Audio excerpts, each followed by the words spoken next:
እርዳታ መሰባሰቢያ ምናምን መሆን ነገር አይመቸኝም ብዙም። በቃ እግዚአብሔር የፈቀደው ነው የሚደረግልሽ አይደለም። ለፌክ ነው ለምናምን ነው እሱን አውትሻይ ለማድረግ ለምረጡኝ ቅስቀሳ ነው በህዝብ ነው እንጂ ለምሳሌ በዚህ አካውንት ገንዘቡ ይግባ ከዚህ መኪና ድርጅት ጋር አብረው ቢሰሩስ ምናምን የሚል የለም። በደፈናው ነው እንደዚህ የተነጋገርነውም የለም።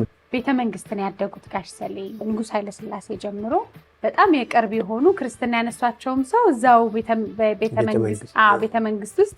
በዚህ አጋጣሚ ግን አባቴን በጣም ትበልጠዋለች በ10 ዓመት እናቴ።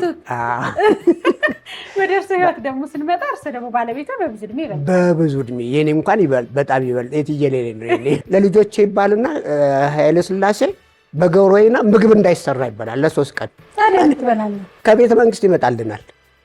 እኔ ነጭ ጤፍ ያየሁት በህልሜ በሆነ እዚህ ነጭ ከለር አለ አላውቅም። ፌድ ያደረገን እዚህ ማኛማችሁ ከማኛ የበለጠ ልክ ወጡ እንደዚህ ዝርግፍ ብሎ እንጀራው ነጩን እንጀራ አለ ስታረጊው ከነጩ ጋር ቀዩ ጋር ኢትዮጵያ ሆይ ደስ ይበልሽ በአምላክሽ ኃይል በንጉስሽ ተባብረዋልና አርበኞችሽ አይነ ካምከቶ ነፃነትሽ ይልና እጅ አነሳሱ እንዴት እንደሚያምር ጋሼ ይለኛል። ከዛ ለወቅ ካህን ነው የሚሳመው። ኧረ ካህን ነው የሚሳመው የኔ ልጅ